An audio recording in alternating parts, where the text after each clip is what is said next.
முதல்ல எல்லாருக்கும் வணக்கம். நாங்கள் வேற ஒரு திங்ஸில் உங்கள் எல்லாரையும் சந்திக்கணும்னு நினச்சிட்டு இருந்தோம். ஒரு நண்பர்களாக முதல்ல எங்களுடைய வருத்தத்தை பதிவு பண்ணுறதுக்கு தான் இங்கே வர சொல்லியிருந்தோம்.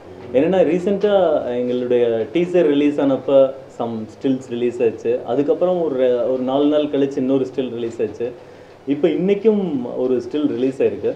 ஸோ இது சம்மந்தமாக எங்களுக்கு ரெண்டாவது அந்த இது ஃபஸ்ட்டு வந்தப்போவே நாங்கள் கமிஷனர் பார்த்து ஒரு கம்ப்ளைண்ட் கொடுத்துருந்தோம். ஸோ அவங்களும் எங்களுக்கு எல்லா விதத்துலையும் ஒத்துழைப்பு கொடுத்து இந்த விசாரணையை தீவிரப்படுத்திட்டு இருக்காங்க.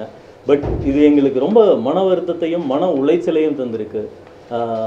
ஏன்னா இது ப்ராப்பராக இதோட இது அந்த சென்ட்ரு புள்ளி டிசைனர்கிட்ட இருந்து ஒரு காப்பி வேற ஒரு குரூப் கிட்ட போய் அங்கேருந்து இது ரிலீஸ் ஆகிட்டு இருக்கு அப்படின்ற மாதிரி சொல்லி அந்த பாதையை ஃபுல்லாக ஆல்மோஸ்ட் ட்ரேஸ் பண்ணி கிட்டத்தட்ட நெருங்கிட்டோம். பட் இருந்தாலும் இதை இந்த வருத்தத்தையும் இந்த வழியையும் நாங்கள் பதிவு பண்ணணும்னு நினைக்கிறோம். இது ஏன்னா மீடியாவோட வளர்ச்சியின் காரணமாக இதெல்லாம் நிகழும்போது இதில் ஒரு படத்தில் ஒரு ப்ரொடியூசரும் சரி ஒரு படைப்பாளிகளும் சரி எல்லா விதத்திலும் பாதிக்கப்படுறாங்க. ஸோ இதை உங்களுடைய எல்லாருடைய கவனத்திற்கும் கொண்டு இதை ஒரு பாசிட்டிவாக எல்லாருக்கும் எடுத்துகிட்டு போகணும் அப்படின்றதுக்காக தான் இந்த வரிகளை சொல்ல தான் உங்களை வர வச்சுருந்தோம். ஸோ கூடிய விரைவில் எங்களுக்கு போலீஸ் சைட்லேருந்தும் கமிஷனர்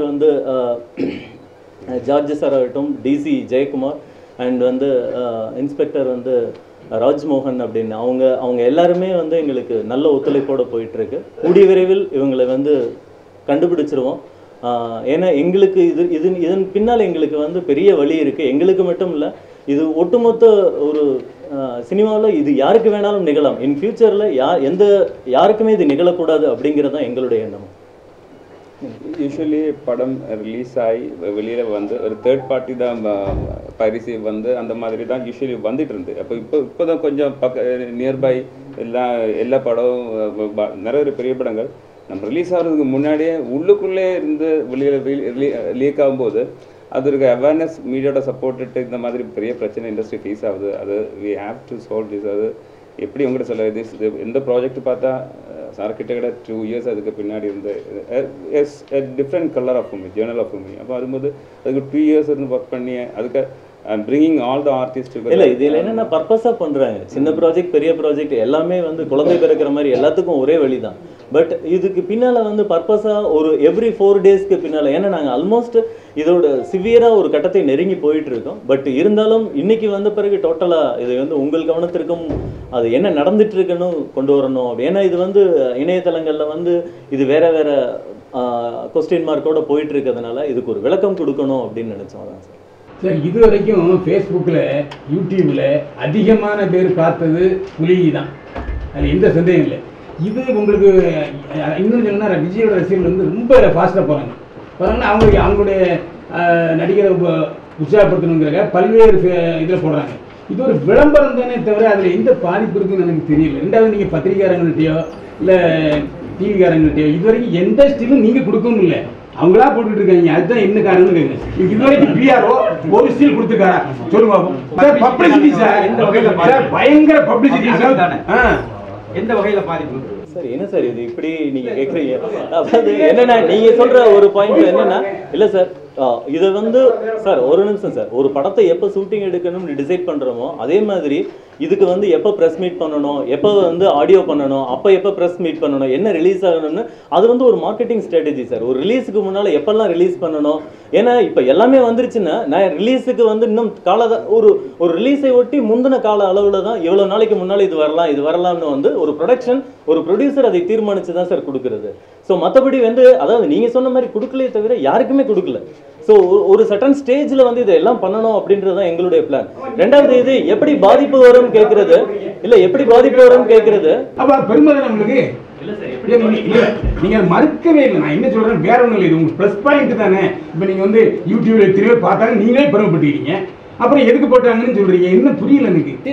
இல்ல டீசர் தான் அது போட்டுக்கு. டீசர் வந்து நம்ம அபிஷியலா சார் நாங்க வெளியிட்டதை பார்த்ததை தான் சார் நாங்க சந்தோஷப்பட்டோம். நாங்களே வெளியிடாம நம்ம வீட்டுல இருந்து எதுவும் போகாதப்ப நம்ம வீட்டு பொருளை எடுத்து இன்னொரு ஆள் வந்து வெளியில காட்சி பொருள் ஆக்கிட்டு இருக்கும்போது நம்மளே அதை புதுசா பார்க்கும்போது வர்ற அதிர்ச்சி வந்து பாதிப்பே தவிர கண்டிப்பா வந்து அது வந்து எங்களுக்கு எப்படி பிளஸ் பாயிண்டா எடுக்க முடியும்? நம்ம வீட்டுல இருக்க பொருள் 10 பேர்கிட்ட இருக்குன்றதுக்காக நம்ம சந்தோஷப்படுவோமா? நம்ம நகை காணலைன்னு நம்ம துக்கம் தானே படுவோம். அது ஒரு நகை, அது ஒரு அணிகலன்கள் மாதிரி நகை சார்.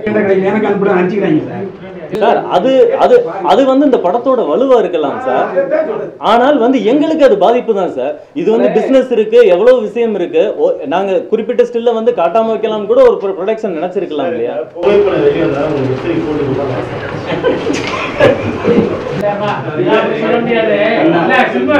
அடிப்படையான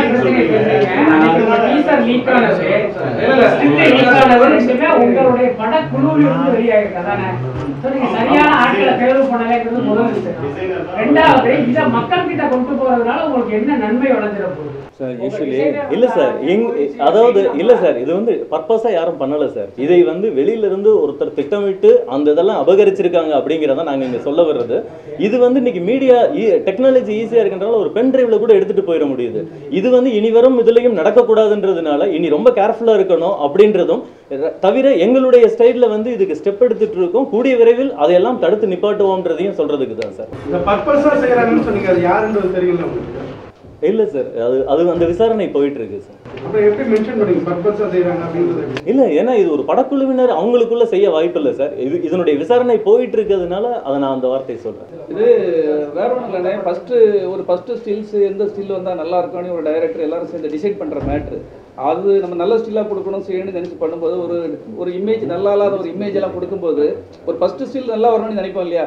அது தகர்ந்து போயிடுது அந்த இடத்துல. ஏதோ ஒரு ஸ்டில் அது குனிஞ்சிட்டு இருக்க அந்த மாதிரி ஒரு நமக்கு நினைக்காத ஒரு ஸ்டில்ஸ் எல்லாம் வந்துடுது.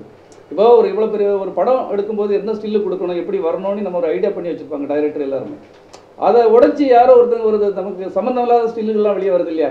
அப்போ அது ரொம்ப மன உளைச்சல். நல்ல ஸ்டில்லு வந்தால் கூட பரவாயில்ல, ஒர்க்கிங் ஸ்டில்லு, எங்கேயோ நிற்கிற மாதிரி ஸ்டில்லு, அதெல்லாம் வரும்போது தான் ஒரு வேதனையாக இருக்குது, வேற ஒன்றும் இல்லை. இன்னொரு மேட்டர்னே, இதில் வந்து நிறைய பேர் சம்மந்தப்பட்டிருக்காங்க. இதில் படத்தில் ஹீரோ இருப்பாங்க, ஹீரோயின் இருப்பாங்க, எல்லாரும் சம்மந்தப்பட்டது படம்.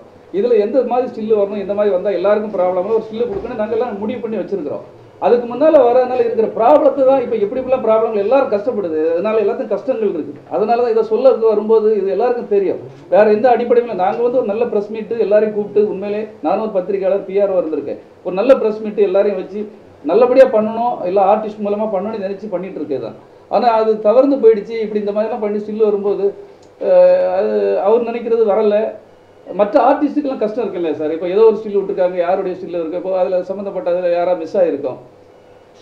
இது வரக்கூடாதுங்கிறதுக்காக தான் நாங்கள் இப்போ ஏன் கமிஷனர் ஏன் போனோம், வந்துட்டு போட்டு எங்கள் பப்ளிசிட்டினா ஏன் அங்கெல்லாம் போனோம், வரக்கூடாது, திரும்ப இப்படி நடக்கக்கூடாதுங்கிறதுக்காக அந்த எங்களுடைய வேதனை கஷ்டத்தை உங்களுக்கு சொல்கிறேன் சார். நம்ம ஒரு நல்ல இடத்துல, நல்ல ஒரு அருமையான இடத்துல நம்ம மீட் பண்ணுறோம். அது வந்து கண்டிப்பாக ஒரு பெரிய இடத்துல மீட் பண்ணுவோம் சார். நீங்கள் சொன்னீங்க முயற்சிகள் எடுத்துருக்கு, என்ன மாதிரியான முயற்சிகள்? தொழில்நுட்ப ரீதியா அவங்களே 2-3 ஸ்டெப் எடுத்திருக்காங்க சார் கமிஷனர் ஆபீஸ்ல. அது அண்டர் ப்ராக்ரஸ்ல இருக்கு சார். இல்ல நான் கேக்குறேன், புலிஸ் இல்ல ஃபர்தரா யாராவது ட்விட்டர்லயே ஃபேஸ்புக்லயே ஷேர் பண்ணா அவங்க மேல நீங்க நடவடிக்கை எடுப்பீங்களா? கண்டிப்பா கமிஷனர் ஆபீஸ்ல இருந்து எடுப்பாங்க சார். அதான் கம்ப்ளைண்ட் கொடுத்துருக்கோம். ஆனா பெரும்பாலும் விஜய் ரசிகர்கள் தான் ஷேர் பண்ணுவாங்க. இல்ல சார், ஷேர் பண்றது வேற, ஃபர்ஸ்ட் அப்ளை பண்றது வேற சார். இந்த மாதிரியான விஷயங்களை சைத்திட்டே தான் இருக்கா சொல்லுங்க. இல்ல சார், அப்படி இல்ல. நான் அதான் சொல்ல வர்றது வந்து அதாவது இன்னைக்கு ஃபேஸ்புக் எடுத்தீங்கன்னா விஜய் ரசிகர்கள் புலி படத்தினுடைய ஃபேஸ்புக் தான் நிறைய. அதனால மற்றவங்க தப்பே சொல்லாதீங்க, ஏன்னா இது விஜய் ரசிகர்கள் பாதிக்கும். நடந்த தப்பு உணர்வை பகிர்வ வந்தேன் சார். வேற ஒன்றும் இல்லை. கண்டிப்பா ரொம்ப நன்றி சார்.